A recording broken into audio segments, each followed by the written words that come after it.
This is a reading and notes on Lord Byron's The Isles of Greece, which first appeared in 1819. It was created for my Sunday Recommendations email list of November the 28th, 2021. Let me first set the context for the poem. Since the Renaissance, Europeans of many ranks had come to admire the art, literature, and politics of the ancient Greeks and Romans. Wealthy young men took a grand tour to Italy. The more adventurous ones went to gaze on the glory that was Greece. Visiting Greece took some nerve, since it was under the brutally oppressive control of the Ottoman Empire. In 1821, Greeks began to fight for their independence. There were brutal massacres of both Greeks and Turks. Rival Greek factions frequently fought each other for political and military control. Europe had been in turmoil from 1789 to 1815 with the French Revolution and then the Napoleonic Wars. In 1821, its rulers were not inclined to send armies to overthrow the power that had been ruling Greece for nearly 400 years. This is Napoleon's empire at its largest extent. This is the Ottoman Empire and Greece down here. But many young Europeans were inspired to fight for the Greek cause. Among them was George Gordon Byron, 6th Lord Byron, born 1788. On his grand tour from 1809 to 1811, Byron had visited Greece.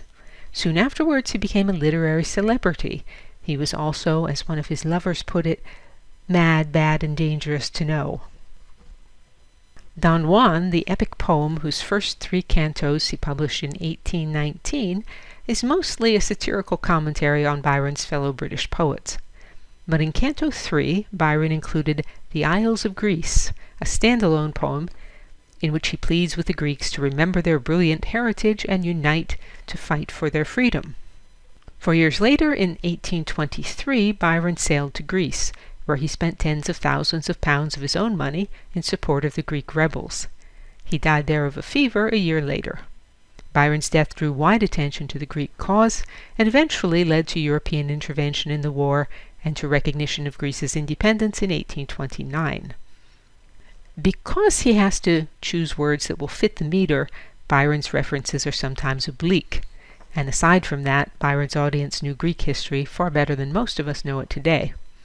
So, for this video, I've added notes on the people and places and moments that Byron mentions, and also photos. Feel free to pause at any point to look at them. If you're following a printed text, the Roman numeral in orange at the upper right, up here, refers to the stanza in the Isles of Greece. All right, here we go. The Isles of Greece, the Isles of Greece, where burning Sappho loved and sung, where grew the arts of war and peace, where Delos rose and Phoebus sprung. Eternal summer gilds them yet, but all, except their sun, is set. The Cean and the Tean muse, the hero's harp, the lover's lute, have found the fame your shores refuse. Their place of birth alone is mute to sounds which echo further west than your sire's islands of the blest. The mountains look on Marathon, and Marathon looks on the sea, and musing there for an hour alone, I dreamed that Greece might still be free, for standing on the Persian's grave I could not deem myself a slave. A king sate on the rocky brow which looks o'er sea-born Salamis, and ships by thousands lay below, and men in nations, all were his.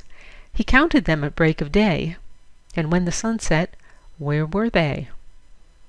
And where are they? And where art thou, my country? On thy voiceless shore the heroic lay is tuneless now, the heroic bosom beats no more. And must thy lyre, so long divine, degenerate into hands like mine? 'Tis something in the dearth of fame, though linked among a fettered race, to feel at least a patriot's shame, even as I sing, suffuse my face. For what is left the poet here? For Greeks a blush, for Greece a tear. Must we but weep o'er days more blest? Must we but blush? Our fathers bled. Earth, render back from out thy breast a remnant of our Spartan dead. Of the 300, grant but 3, to make a new Thermopylae. What, silent still and silent all? Ah, no, the voices of the dead sound like a distant torrent's fall, and answer, "Let one living head, but one, arise! We come, we come!" 'Tis but the living who are dumb. In vain, strike other chords. Fill high the cup with Samian wine. Leave battles to the Turkish hordes, and shed the blood of Sio's vine. Hark, rising to the ignoble call, how answers each bold bacchanal! You have the Pyrrhic dance as yet. Where is the Pyrrhic phalanx gone? Of two such lessons why forget the nobler and the manlier one? You have the letters Cadmus gave. Think ye he meant them for a slave? Fill high the bowl with Samian wine. We will not think of themes like these. It made Anacreon's song divine. He served, but served Polycrates, a tyrant, but our masters then were still at least our countrymen. The tyrant of the Chersonese was freedom's best and bravest friend. That tyrant was Miltiades. Oh, that the present hour would lend another despot of the kind! Such chains as his were sure to bind.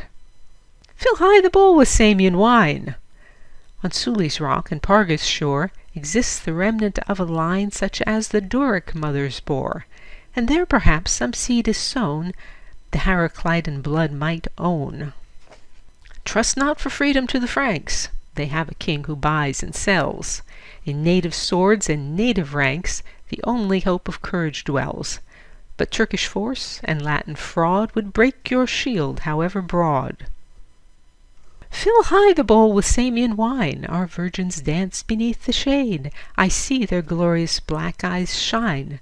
But gazing on each glowing maid, mine own the burning teardrop laves, to think such breasts must suckle slaves. Place me on Sunium's marble steep, where nothing save the waves and I may hear our mutual murmurs sweep.